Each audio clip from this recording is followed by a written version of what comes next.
Hello and welcome to Unabridged, the weekly podcast where teachers take on books. This is Sara. Join us for bookish episodes and a monthly book club pick. This is Ashley. Find us on Instagram, Facebook, and Twitter at UnabridgedPod or go to our website, unabridgedpod.com, where the books we read are linked for purchase. This is Jen. Check out our Teachers Pay Teachers store, our Patreon page, and our newsletter. Please rate, review, and subscribe on Apple Podcasts to support us. You want opinions about books? We've got them. Hi, and welcome to Unabridged. This is episode 146. This is our There book club. We'll be discussing Tommy Orange's There. Before we get started today, we wanted to remind you that we are on Patreon every month and that we're sharing a lot of content on there. We have book to film adaptations, and we also are book to screen adaptations. And we also have Unabridged Off Topic, where we talk about things that are different. We additionally have videos that we share on there. So in addition to the audio content that drops into your podcast feed, we have some videos that are available to you. So be sure to check that out if you haven't yet. And that's just at patreon.com/unabridgedpod. All right, we are going to dig into the book here in a minute, but before we get started with our book club discussion, we want to share our Bookish Check-in. So, Sara, what are you reading? My book has a curse word in the title, and it is Lindy West's S-Word, actually, and it's basically a nonfiction book about her experience viewing some of the most popular movies over the last, 20 to 30 years. And each chapter is a different movie. And she starts off the book by talking about what she thinks is the perfect movie, which is The Fugitive with Harrison Ford. And so then each subsequent movie is rated 1 to 10 DVDs of The Fugitive. So that's the rating scale. And I'm telling you, I'm enjoying it so much. She is hilarious. I'm listening to it on audio and she narrates it. And it is just so funny. And she is just, she has all the side eye, which I really like that. And she doesn't hold anything back. And I like that. And it's been a really awesome read for this moment in time in my life. And I really, really like it. And she also, I've watched nearly all the movies she has put on there. And I will say that she discusses Love Actually, the movie that is not a Christmas movie. And that was a dig from Sara. Christmas movies. No, but she discusses Love Actually, which is where the book gets its title from. And I guess you can, connect the dots and know how she feels about that movie. And I felt very vindicated listening to that chapter. And I definitely wanted to call out both Jen, who and my sister, who loves that movie and told me to watch it at Christmas time.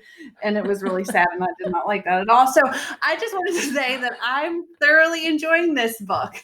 And that is Lindy West's S-Word, actually. But it's actually the word, not S-Word. In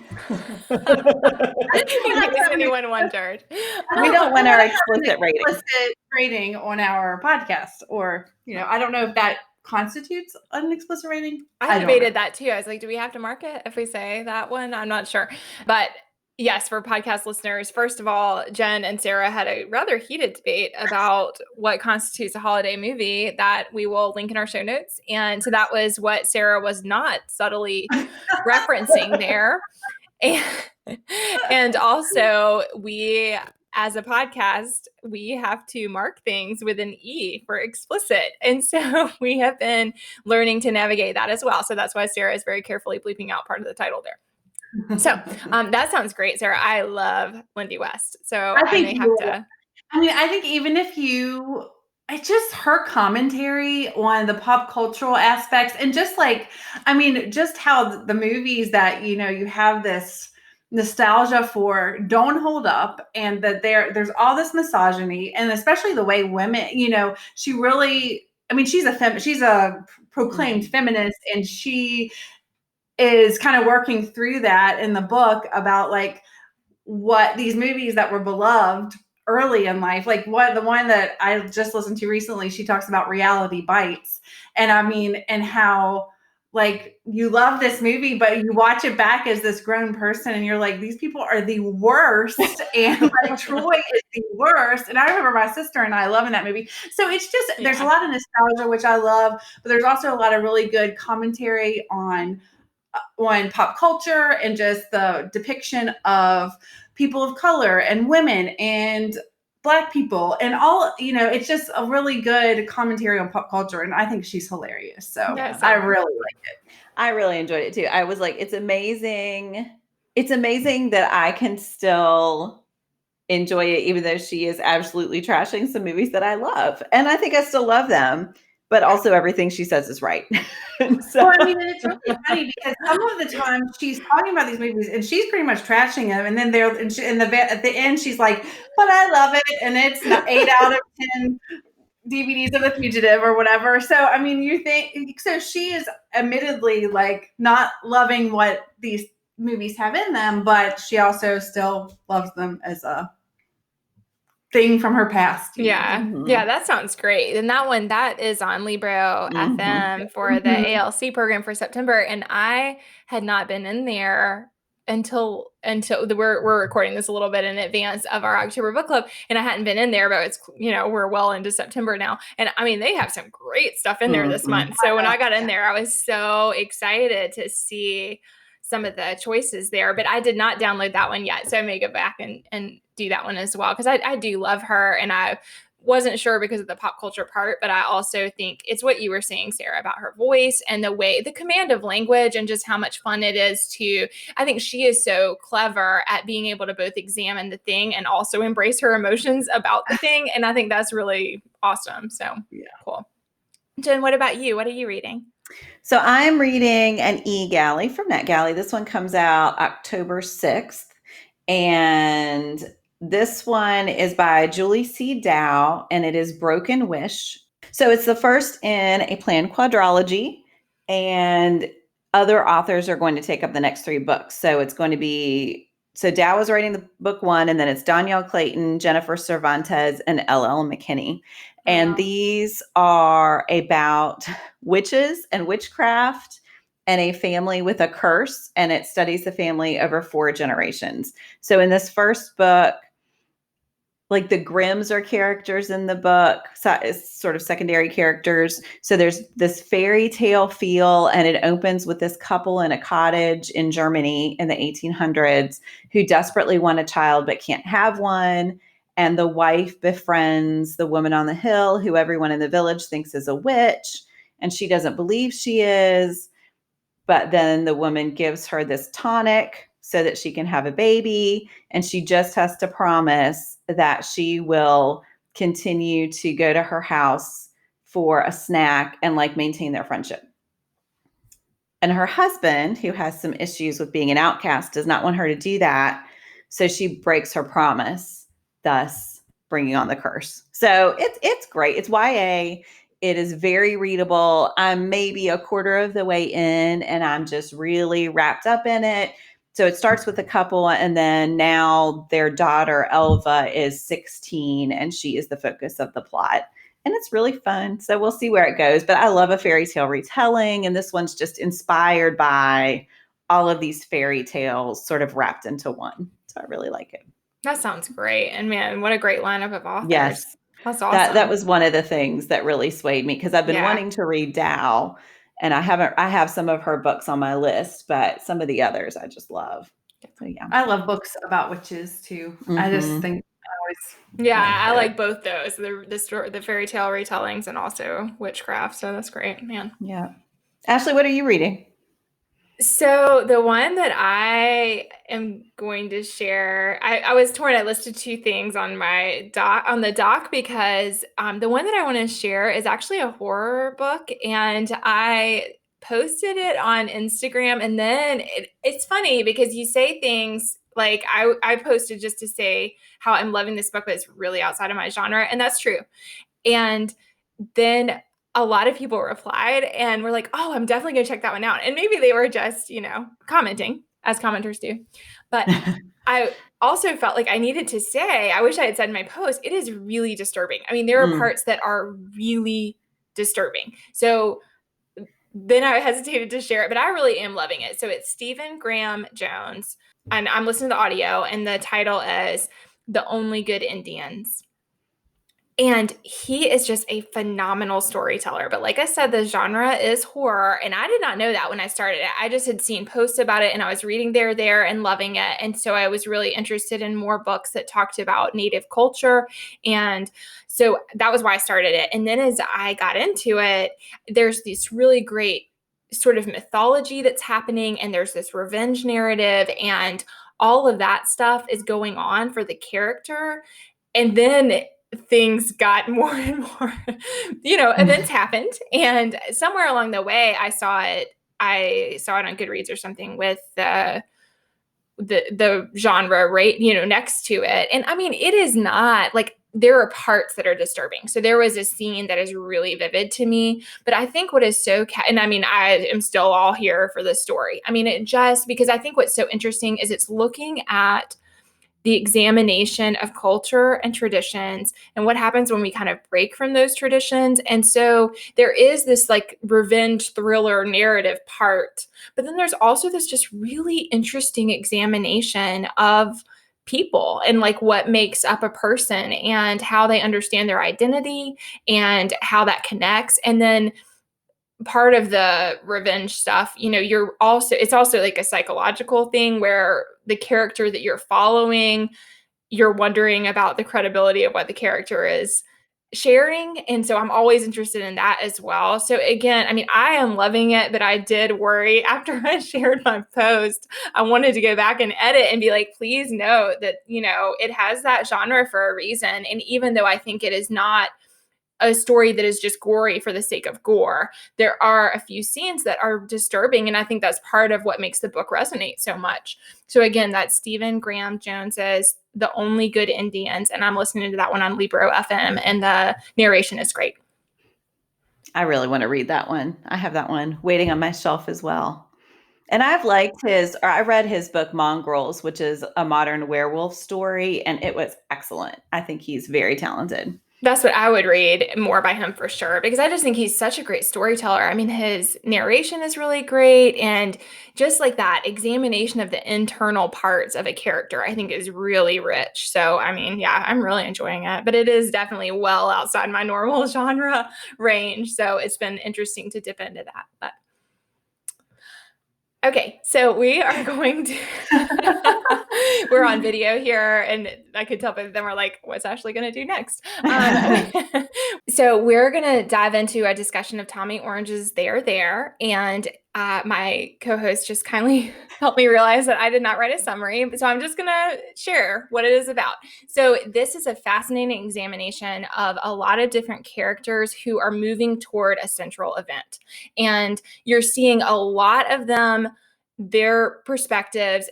Each chapter is named by the person. And so you're getting to dip into a lot of different characters' lives, but all of them are moving toward this powwow at a coliseum. And so even though you find out a lot of back history about a lot of different characters, it's all kind of moving in the direction of this event that they all attend in various ways.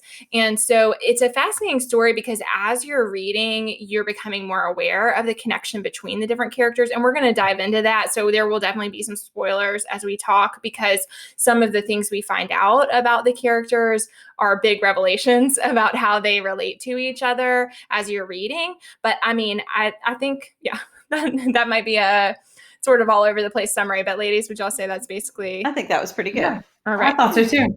Okay, so we always start with our overall impression. So Jen, what was an overall impression for you? I really love this book. So this was my second time through. I read it shortly after it came out about 2 years ago and was just blown away. I think the writing is phenomenal. And I think Tommy Orange's ability to navigate all of these different perspectives and to just show the breadth of the definition of what it means to be, he even lists all of these terms, what it means to be a native or an Indian, or there's one chapter where he lists all of the things that people call themselves, but just the variety within that label, and yet the things that they share, that they have in common, the story and sense of story that connects them, I think is phenomenal. I love that. I think it fits so well into the tradition of Native American literature, which is what my class in college was called. So I still hang on that, even though I'm not sure that's the right term. I feel like terms are really slippery. And so I will just say we're going to try to use the right terms. Just know that we're making an effort. But if we slip up, we're sorry. Yeah, I just think it fits so well within that tradition and is sort of in conversation with all of this other literature and all of these other stories. I think it's just beautiful. I really love it. Yeah. What about you, Sara? Yeah, I agree with what Jen said. I did not know a ton about it going in, and I just knew that it had been acclaimed, and I knew that it won awards, and I'm really interested in Native culture and reading about it, and I enjoy learning about it. So I was excited to read it. I have to say, it wasn't what I was expecting, but I thought the way that he told the story and the way that he was able to weave the thread that connects all the characters together in this huge culminating event was remarkable. I mean, the storytelling and the writing is just beautiful. The ending for me was really hard. I wasn't expecting the end to end that way, even though there are things that are happening throughout that something, this sense of dread is happening, but I did not realize it was going to be quite so big.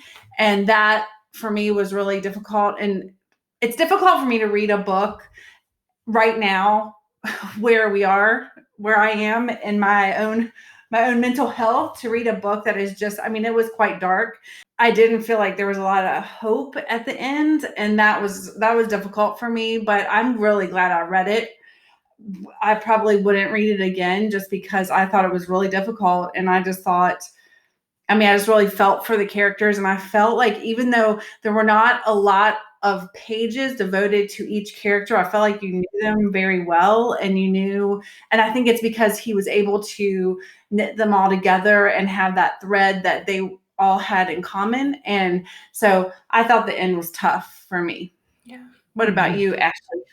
Yeah, I really loved this. I was blown away by the intricacies of the connections between the characters and the way that we could see so much about their individual lives and also the way they connected to each other. And so that part to me was really amazing. And I also found the fact that I thought that Tommy Orange did such a great job of examining the systemic problems that connected to personal lives and the way those played out. And so I really appreciated that, because I think he addressed things like alcoholism in a really deep and meaningful way that showed exactly how people get into that situation and why it is not just an individual problem, but also a cultural problem. I felt like he explored that in such a really rich and powerful way. But I'm with you, Sara, about the end. I think it was consistent with the grittiness of the book,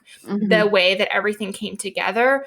But it isn't, we want things to get better for the people in the story because we love them and we are with them for the journey. Even the people who we're going to get into spoilers here, folks. Like I said, I think it's hard to talk about a book like this to even the summary. It's hard to, so, even the people who perpetrate the violence, even those boys we feel for, I think, and each of them personally and also them as a group. And I think that is really hard to do. So when you have a mass shooting situation and you feel for the shooters, I just feel like that's masterful. And I think he does that really effectively. And again, I think he ties the entire act, even the violence, and the fact that they needed the cash money.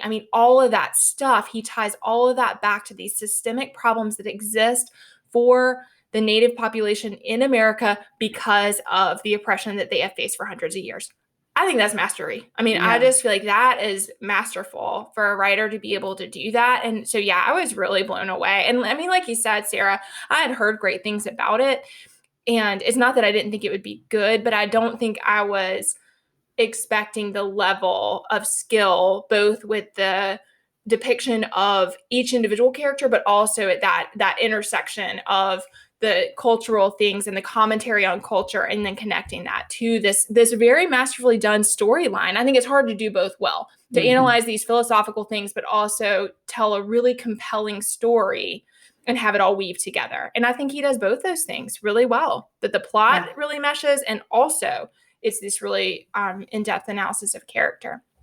Okay, so I feel like we might have touched on this some, but are there any things you want to add as far as what worked for you in this book?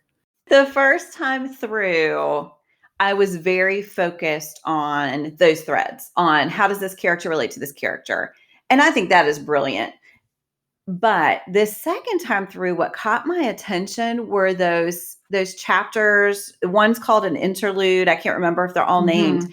That are these moments where he sort of steps out, the narrator, which I'm assuming is Tommy Orange. But anyway, the speaker steps outside of the narrative and just is offering this commentary on society, on mass shootings, on powwows and what they mean, on the terms that these people call themselves, what each individual chooses to call him or herself, what it means to have this as part of your history, and then whether you know about it or not. And I was just, I mean, I was highlighting like entire pages in my ebook because I just thought his articulation, I mean, Ashley, you were talking about this too, like these systemic problems, his articulation of those was so clear.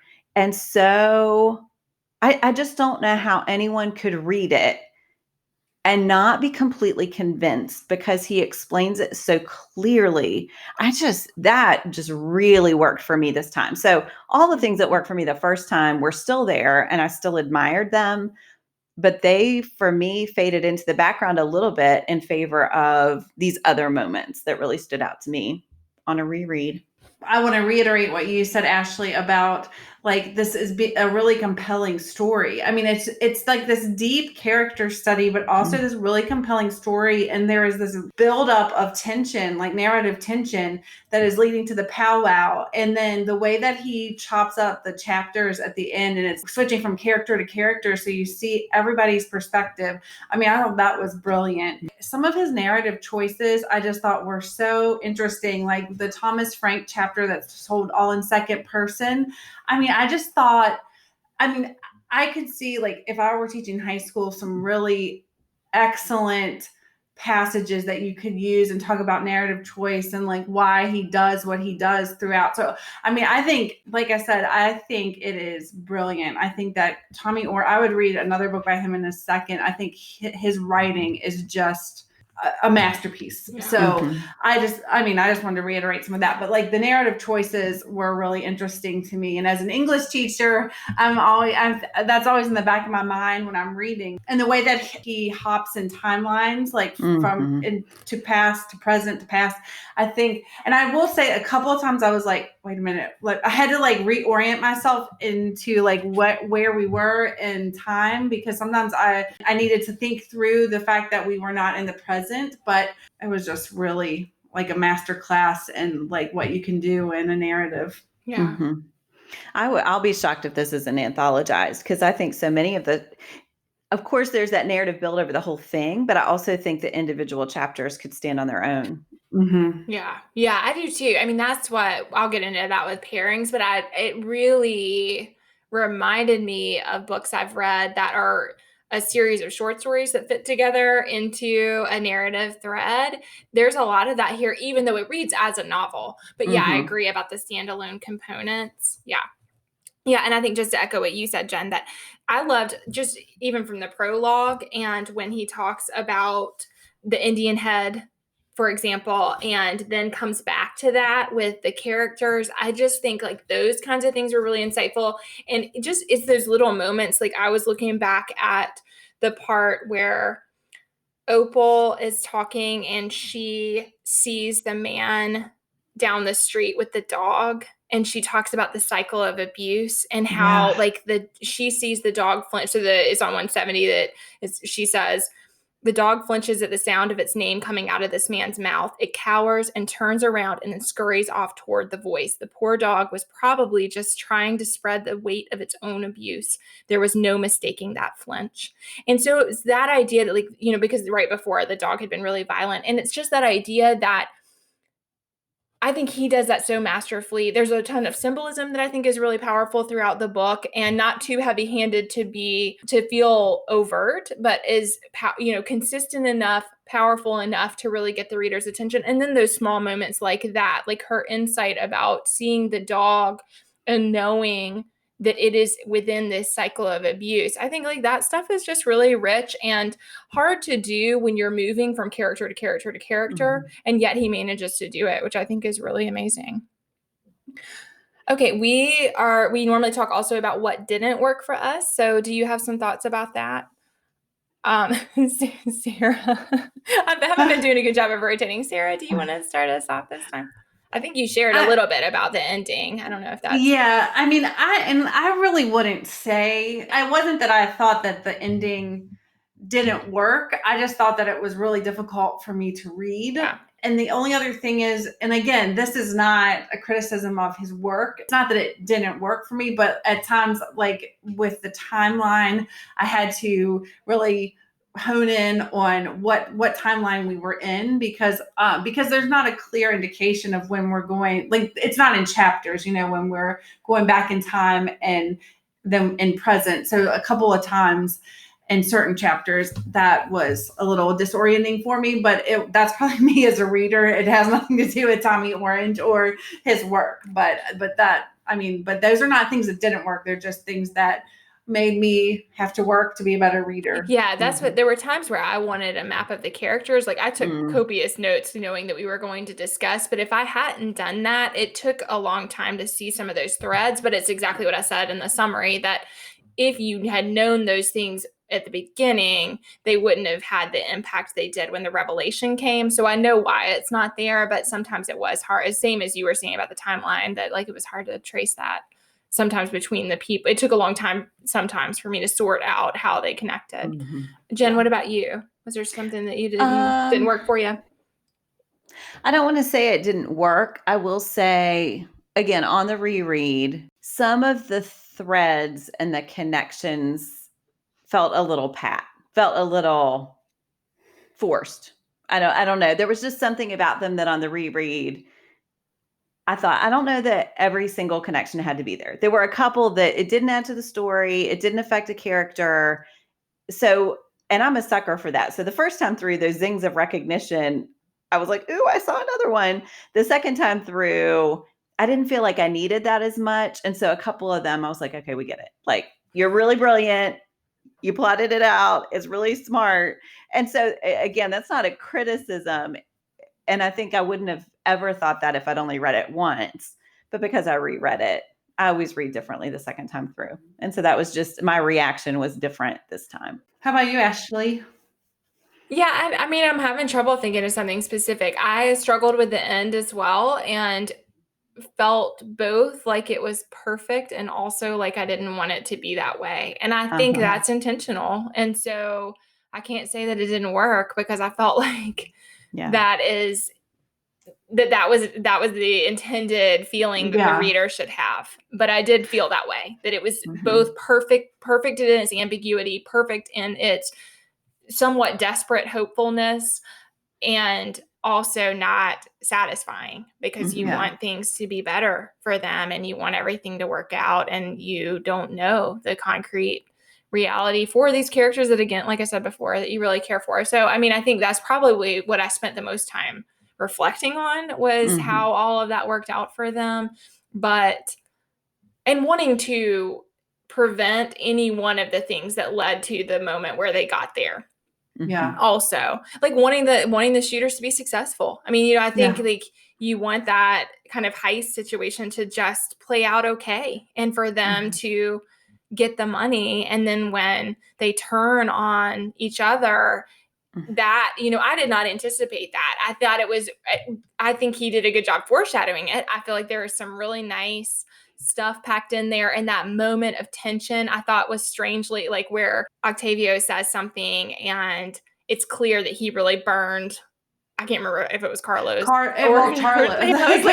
remember if it was Charles or Carlos, but I thought when I was reading it, I was like, man, that's kind of that moment stood out and then was so intentional because you see that play out. He called them Charlos, like he didn't even acknowledge them as two different people, and did it to shut them down, every time and to keep them in their place. And so I felt like I said, I felt like it was well foreshadowed that it was coming, but I didn't anticipate it because you think well of the people, even the ones who are making those choices. You think well of them, and as the reader, why they're making the choices they're making. And so all of that, I think I had to work through those things. So I wouldn't say it didn't work for me because, like I said, I think that's the anticipated or the desired effect on the reader. But it is something you have to grapple with, I think.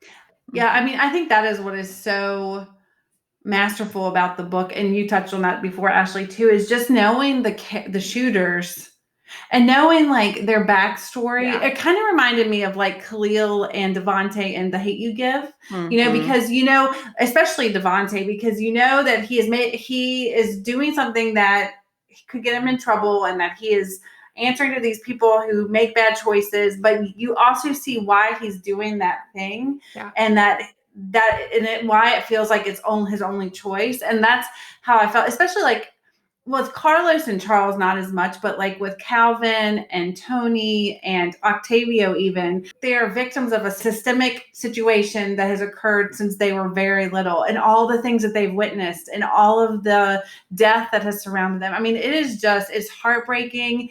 And you're just rooting that they will just either not go through with it, or that they'll just get the safe and they'll get out of there without having hurt themselves or anybody else. And so, I mean, I think that's great storytelling. And I mean, I think, I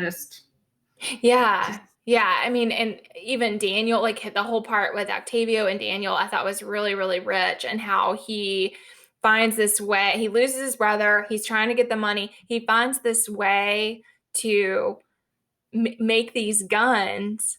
And yet in some ways, he's just this kid who has this amazing fascination that's really cool with doing all this coding. And I mean, I just thought like all of that was so richly drawn. And in Octavio's situation and how horrific his life circumstances were.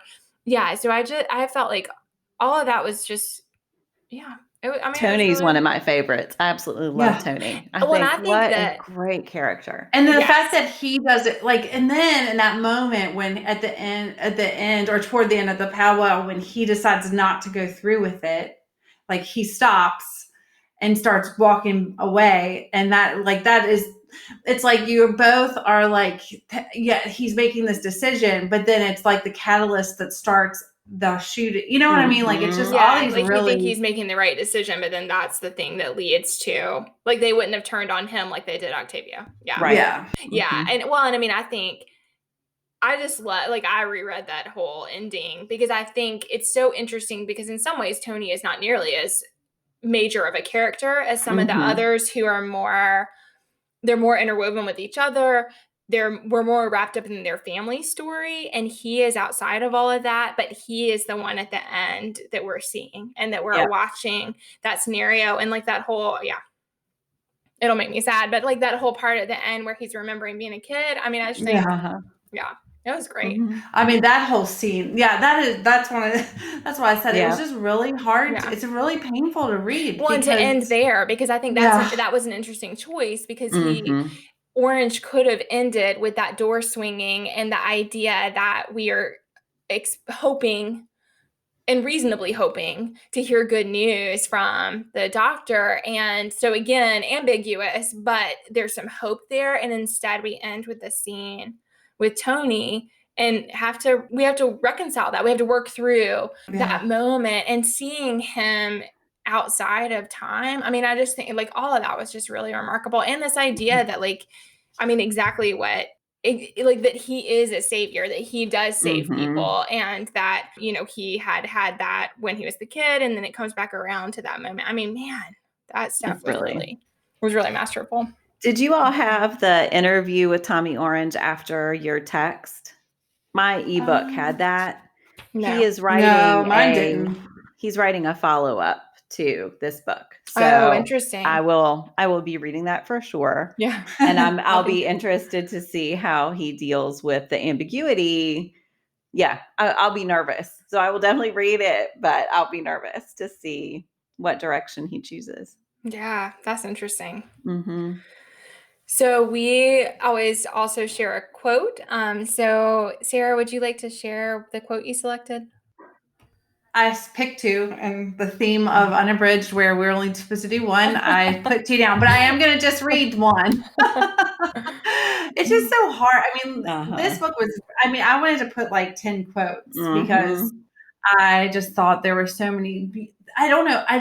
Just the way that I don't know. I just felt like I was experiencing this like storytelling. I don't know. Just the way that he was able to turn his phrases, and I wanted to highlight and quote everything. But I'm going to talk about a quote from page 163, and the quote is: "Her mom said spiders carry miles of web in their bodies, miles of story, miles of potential home and trap.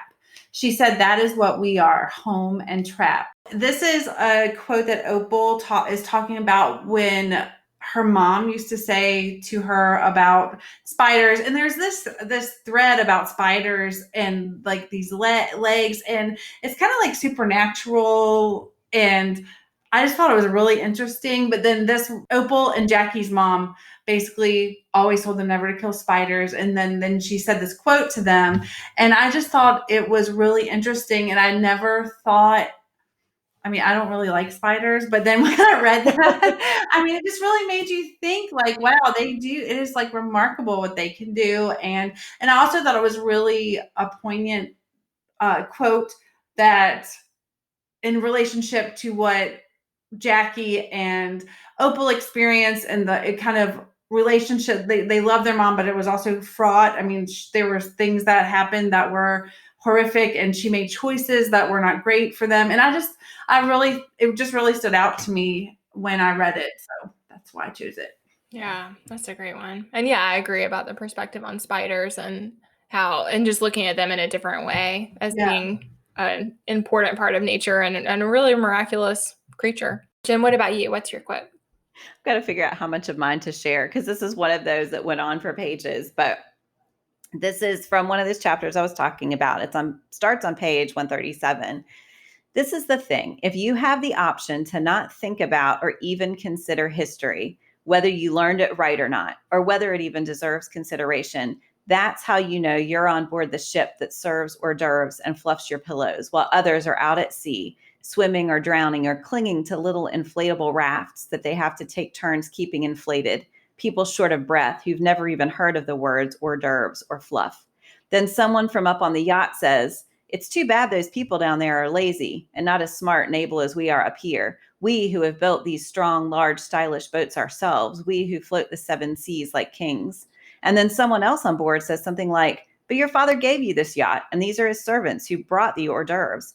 At which point that person gets tossed overboard by a group of hired thugs who'd been hired by the father who owned the yacht, hired for the express purpose of removing any and all agitators on the yacht to keep them from making unnecessary waves or even referencing the father or the yacht itself. And it goes on. I could continue reading, but I just think that's one of those that I was talking about where I think he helps you understand what it means to have systemic inequality and what it means to judge people based on circumstances that they did not create and that they are just left to contend with the aftermath, and to feel as if you have somehow earned this privilege that you were born into, that it wasn't luck, but that it was earned. And yeah, just that whole expression of how that all works, I think is brilliant. Maybe I should have kept reading, because I feel like there's more nuance in the way he continues to explain the situation. But I think that gets the point across without me reading the entire book. allowed on our podcast. But yeah, that's just one of those examples where the analogy is so perfect. And you see the way that then that plays into the stories of so many people within the book. Yeah. Yeah. And I think you touched on this at the very beginning, Jen, when you were talking about the terms and how he lists all the different terms for being Indian or Native. I think one of the things I appreciated was, so there's that's really powerful with the image of the yacht. And, I think all of that was really powerful. But then what I also appreciated was so many of the characters were grappling with whether they were authentic enough or Indian enough, or did they deserve to call themselves that? Some, like with Blue, where she'd been raised by white people and consider, there was that line where it's like she considers herself white but was treated as brown. And so then, the reckon, I think so much of that is them just like grappling with what it means to be Indian. And I loved how he explored that, starting in the very beginning with the prologue and talking about urban Indians and all the way through, just how individually and collectively there is this struggle to understand not only all the implications of the history, but also whether they have a right to have a place in it. And I just think that's really, I just think he explores that really well, showing like how broad that is and how complicated it is. Yeah. Yeah. What's your quote, Ashley? Yeah. So like you all, I did book darts, and then I was like, I'm definitely keeping this. So I'm going to write in it. So then I started book darting and writing. So it's funny because I was like, how did I decide when to use the book dart and when to write? I don't know, but I marked tons of things. So I really struggled, but I chose this one because let me read it and I'll explain why. So this is from Dean's perspective, and Dean is the filmmaker who was there to record the stories. And I loved his whole storyline. Okay, so this is on 239, and this is when he's in the makeshift storytelling booth. It says, but that for Dean is what is so good about the movie.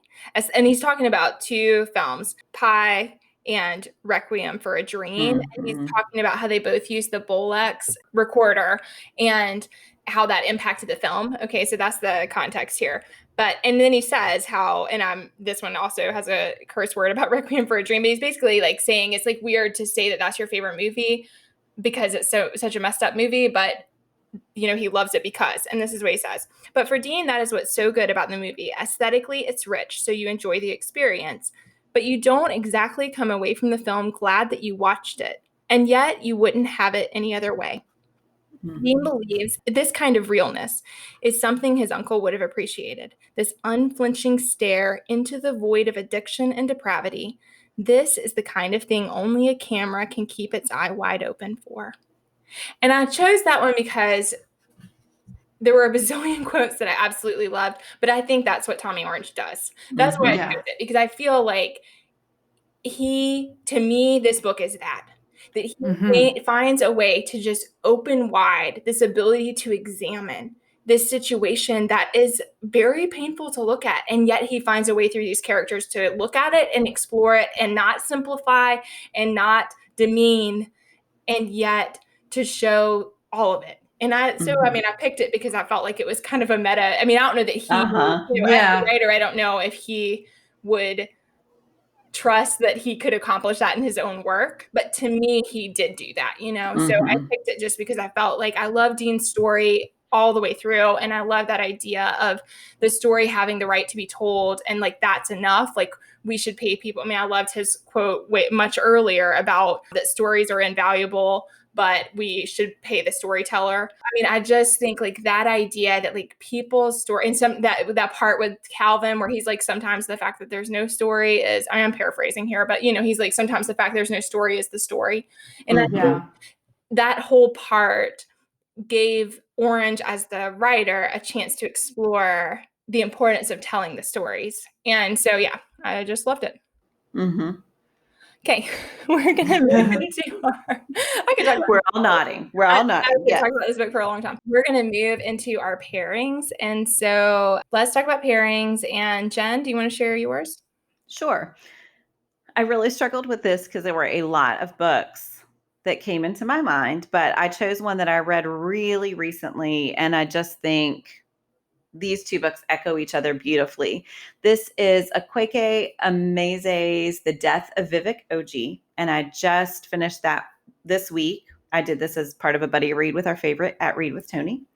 And this is another book that I think is very concerned with identity, and both individual identity and identity as a community.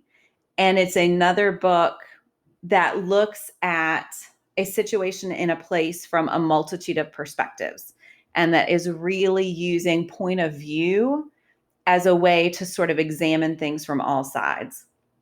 I will say the first sentence in the book, which is also the entirety of the first chapter, is they burned down the market on the day Vivek Oji died. And from that moment, I was just absolutely absorbed in this book. It is a really short book. It's one of the shorter books I've read recently, but there is so much depth in the novel. And I think Amaze, like Orange, is just a brilliant writer. So I think it's another one that you can study both because it's a brilliant story, but also just on the craft level. I want to know like how it's put together, how it works, how it ticks, how they put that book together. So I think it would be a brilliant, I would write an essay if I were in school right now. It just, the way that the two books echo each other is kind of mind-blowing to me right now. So I really want you all to read it, because I feel like that could be a whole episode of the podcast, is just talking about those two books together. But yeah, so that is Akwaeke Amaze's The Death of Vivek Oji. Yeah, that one sounds great. I can't wait to read it. I didn't realize the similarities to this, but Sara, what about you? So my pick is a nonfiction pick. It's Seven Fallen Feathers, Racism, Death, and Hard Truths in a Northern City. It's by Tanya Talaga. And it is an investigative, journalistic book about these 7 Indigenous high school students who died in Ontario in Canada. And basically it's an examination of the human rights violations against Indigenous people and this in Thunder Bay and this community. And it tells the story of the students. It tells, what happened to them. And it really examines racism, the systemic racism and violations against them. So it's not an easy read, but it is I think it goes along with it well, because it talks about some of the stuff that Tommy Orange brings up in his book. So that is Seven Fallen Feathers by Tanya Talaga. That sounds great, man. That does sound good. Ashley, how about you? What did you pick? So I chose one that it's been quite a while since I read this, but I really love it. So I wanted to share it, even though I'm a little rusty on the details of the book. I wanted to share Louise Erdrich's Love Medicine. And the reason this one stood out to me is she is exploring the Native American community as well. This is Chippewa families. What really struck me about it is not just that component, which I think is important as far as I think she explores a lot of similar issues, but also that it is a lot of different perspectives and then they weave together. So I think that part is similar in the sense that you explore a lot of different individuals' lives, and yet they're woven together. It does travel a larger span of time, although I think Tommy Orange touches on that with some of his characters, like with Jackie and Opal, how they're young, and there's the thing with Alcatraz, and then they're much older. So we do get that in his, but this one spans more of a 50-year period, basically in rural North Dakota. But I just think that she is a phenomenal storyteller. I think her writing is really rich, and I think that similarly, it's examining the threads between us as people, and also the way that some of the systemic factors play into individual lives and also play into family lives and family dynamics. So again, that's Louise Erdrich's Love Medicine, and I love it. Yeah, that's good. Okay, to wrap up our discussion about the book, we always end by saying, is it a keeper, and personal rating. Sara, you want to share? So for me, I I mean, it is a keeper in that I think it is an excellent book, but I probably will loan it out because I think my mom and my sister would like to read it. So I'll probably loan it out, but I think it is excellent. And then my personal rating is 5 bookish hearts. Awesome. What about you, Jen? Yeah, definitely a keeper, and also 5 bookish hearts. Sounds good. How about you? Yeah, I think we agree on this one. Like I said, I got my pen out, which I really don't do much anymore. But I was like, I am keeping this book and it is fine. And I don't care if other people read it and have to deal with the markings. I don't care. So I feel like I was all in. And it's definitely 5 bookish hearts for me. And just, yeah, I think that he is just telling a story in a way I have not seen it told. So I think for me, that was really remarkable as well, that not just is it really well written, but also I just haven't read anything about the indigenous culture in America that really gets at this core of looking at this connection of all the systemic things and the oppression and then how that plays out for people. And so I loved all of that too. So for our Give Me One today, we are going to share a new interest that we have that's kind of developed recently. So I've been really having a hard time remembering how to switch back and forth. It's fine. It's been a long day, folks. Jen, what about you? So my new interest is brought about by necessity, but I am doing a lot of thinking about virtual teaching these days. So I am back in the classroom, and after having spent a lot of time thinking about how to support other people doing virtual teaching, now I'm having to do it myself, and it is really hard. Not that anybody's shocked by that, but knowing it and then having to do it are 2 very different things. So yeah, so that's mine. What about you, Sarah? I'm trying to decide which one I want to say. I'm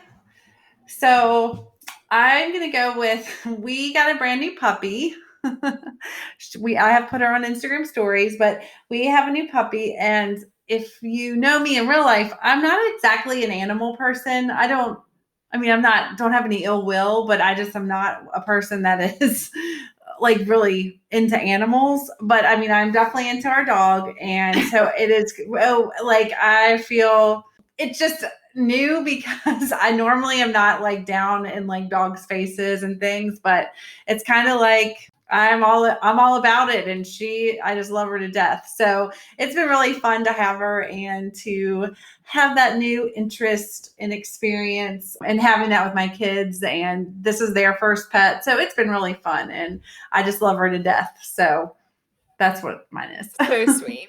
She's so sweet. She is very cute. How about you, Ashley? So mine, I also have shared a little bit on Instagram. I have really developed a love for indoor plants. And I think I'm just surprised by that because, like Sarah, was not necessarily an animal person. I was not necessarily a plant person. No ill will. However, a lot of plants died on my watch. And so I think I just sort of felt like it wasn't something that worked for me. But here in Harrisonburg, we have a really great local business owner that has just gotten her shop going in the last year, and her shop is Indoor Plant Life, and she is just remarkable. Like, she shares really great tips about how to take care of plants, and she pots them in a really, so that they're very healthy when they come to you, which I have learned is part of why my stuff has failed. Not to blame other people, I'm sure it was also my fault, but I've realized that stuff makes a difference as far as when you're purchasing something and how well you're going to do with it. And then she just gives really specific instructions about how to care for plants. And I've just really enjoyed taking care of them. So it's been an interesting thing to learn that, and I mean, I'm sure the fact that we spend more time in our houses now is relevant to my feelings about it. But I've just really loved it. I've found exactly the thing people say about plants, that, they make you feel better and they're nice to have in your environment, and that taking care of them can feel really rewarding. So I've been surprised to have that interest, but there you go. Well, thanks for joining us today, everybody. We are so interested to hear what you thought about They're There. So hit us up on social media at Unabridged Pod and let us know your thoughts about that book. We'd love to hear pairings that you have and recommendations you have of books that you've enjoyed that you think are related. And As I said in the beginning, don't forget to check us out on Patreon, where we're putting on a lot of extra content, and we appreciate your support there. Thanks so much for listening.